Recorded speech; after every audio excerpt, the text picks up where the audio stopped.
Now, going from one famous trilogy to another, I wanted to take a look back at another one of my favourite movies of all time, which is Revenge of the Sith, which is aka Episode 3 of Star Wars. And similarly to Spider-Man 3, this movie is filled to the brim with amazing lines, hello there, and iconic quotes, and they have created so many memes that we love today, and I'm just so grateful for that. But also, this movie is actually good. Like, there's pacing issues, obviously. There's lines which are awful because George Lucas just can't write for Anakin to save his life sometimes. if you're not with me, then you're my enemy. However, it is still one of the best Star Wars movies, I feel, and definitely the best of the prequels, at least. But by the way, thanks to Ossian for this idea, because I love this movie too, and he left a comment, so thanks for that, dude. Great idea. So getting into this movie, let's start off with the main protagonist of this film. This is where the fun begins. So firstly, we have Anakin, who is obviously the focus of the whole Star Wars franchise, practically, as well as him when he's Darth Vader, and he's a good soul. However, he has some bad tendencies, and he's extremely powerful and is obviously said to be the chosen one. So he's very powerful and has lots of potential, but he has turned into a raging teen with anger issues, and this turns him eventually to the dark side. You're with him! You brought him here to kill me! No! Which obviously doesn't end up very well for him, because he ends up choking Padme to death. Now, continuing with the character development, we have Padme, who is obviously Anakin's lover, and she finds out she is pregnant. What? So obviously, Anakin wants to protect Padme, and he starts getting nightmares, and he's scared about her dying in childbirth, because obviously his mother died, and he really struggled with that, obviously, and then went to the desert to massacre a bunch of sand people.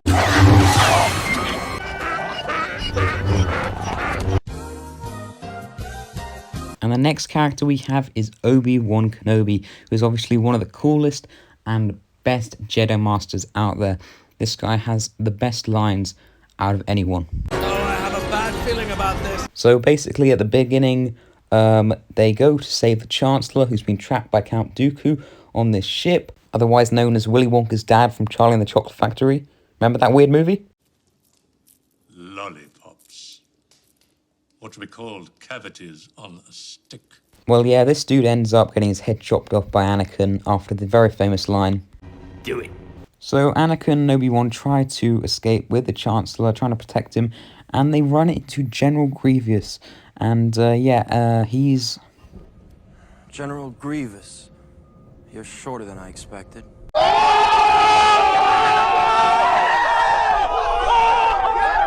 And he still somehow has asthma, even though he's an alien robot. But don't worry about this guy, he gets taken out pretty easily by Obi-Wan earlier when he pulls out like 10 million lightsabers, and then he goes bye-bye.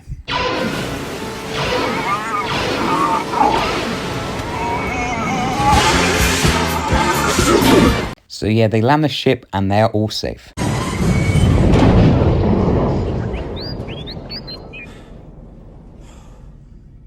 Another happy landing. But when Anakin gets back, the council does not accept him to give him the rank of master, and this makes him hella mad. How can you do this? This is outrageous. It's unfair. How can you be on the council and not be a master? Take a seat, young Skywalker. Sit down!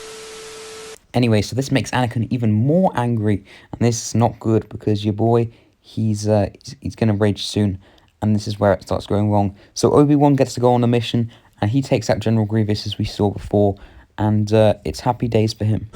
So uncivilized. So meanwhile this is happening, the Emperor Palpatine, he's talking to Anakin, and he's trying to convince him to turn to the dark side practically, and he tells him the greatest tales of all time. Did you ever hear the tragedy of Darth Plagueis the Wise? You know what, that is a good question, guys. Have you heard the tragedy of Darth Plagueis the Wise? Tell me in the comments down below. Anyway, although Anakin kind of trusts him more now and wants to follow him, yeah, he still doesn't fully trust him, and he snitches like a bitch on the Palpatine, on the Chancellor. What a madman. So Mace Windu and the Three Musketeers come along to try and get rid of the Chancellor. But they forgot one thing. The Senate will decide your fate. I am the Senate. And then Palpatine just decides to do open court right here and gives the verdict. It's treason, then.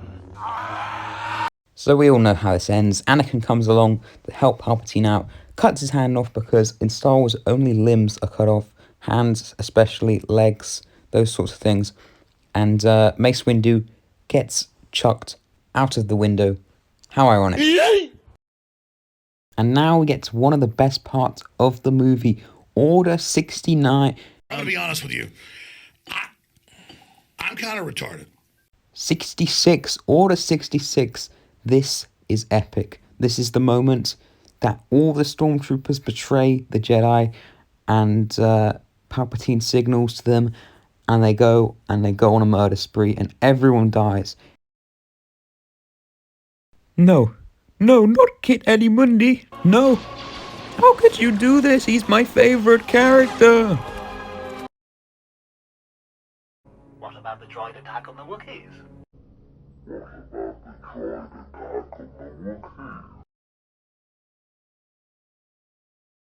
No, not Ahsoka's sister. No, it can't be. Plo Koon. No! He was my favorite character, and he only got 1 second of screen time. I'm gonna be honest, I don't even know who this guy getting murdered right now is. So, yeah. They all died. But not just them. The younglings also. Master Skywalker, there are too many of them. What are we going to do?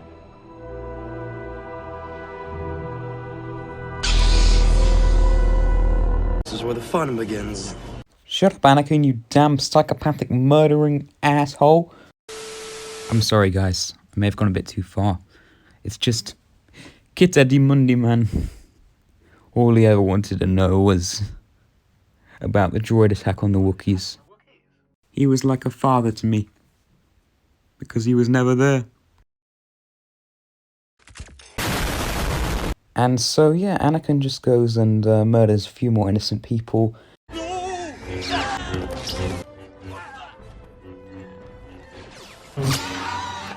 But then Padme comes along in her silver spaceship, and Anakin is not very happy because she doesn't want to join him in being a flippin' dictator. But then she sees that Obi-Wan has been hiding in the flipping vehicle. What a creep. And Anakin decides to choke his girlfriend to death, who is pregnant. Yeah, interesting choice. You know, people go quite a long way for love, I see. Okay, so now it is... pizza time. How did you get here, Toby? This is the wrong universe. It's not pizza time, it's fight time. The most epic fight of the century, and also the longest. You will not take it from me! So when the fight begins, you can tell that they are quite evenly matched. And this is probably due to the fact that Obi-Wan trained Anakin, and they have a very similar fighting style. However, Anakin's into a bit more of the kinky stuff. Daddy, chill. And then for some strange flipping reason, they just start deciding to do flying kicks on each other. I mean, I don't... This part of the sequence, I've never understood, to be honest. Anyway, the rest of the fight is pretty damn epic. It is quite long, and some people have said this fight is too long, but it is so well choreographed, and you could tell that it was just amazingly executed. And then we get to the most tragic part of all. It's over, Luigi. I have the high ground. You underestimate my power. Oh, yeah. Don't try it. Yeah. Oh, mamma mia. To be honest, I don't remember that, but I guess Luigi and Mario duel is now canon, so that was great. So yeah, and we all know Anakin turns to Darth Vader. Padme dies because she's lost the will to live, so she didn't actually get choked to death. She's dying. Yeah, I was about as confused as Obi-Wan was right there, but anyway, Anakin's transformation into Darth Vader, one of the coolest scenes in all of Star Wars, I'll have to say. And that fight on Mustafar, awesome as well. And yeah, I can't wait for any more Star Wars related stuff in the future, like Disney Plus, the Obi-Wan series. It's going to be epic. And yeah, this movie was amazing and terrible at the same time, but definitely still a really good movie, and I think it gets a hard time for no damn good reason. And once again, you know, we can't blame people like Anakin when his lines were sometimes so awful. You know, the show don't tell, you know, thing really stuck out a lot.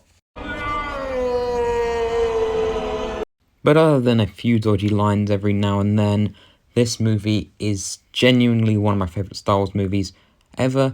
And yeah, it is the best of the prequels, I'd obviously say. Not too much competition there, but yeah, I really enjoy making these little like movie review videos. Don't really know what they are, but yeah, this is a lot of fun, and I hope you guys enjoy, because these take a lot of time and effort. And yeah, tell me what movie you'd like me to do a video like this on, like I've seen did before, and thanks for watching. I'll see you guys in the next video. Bye. That's just the drugs. Don't they make you feel numb? You can't feel it all. Maybe if we loved ourselves, it wouldn't be so hard. Wouldn't be so hard to love each other. I don't think we're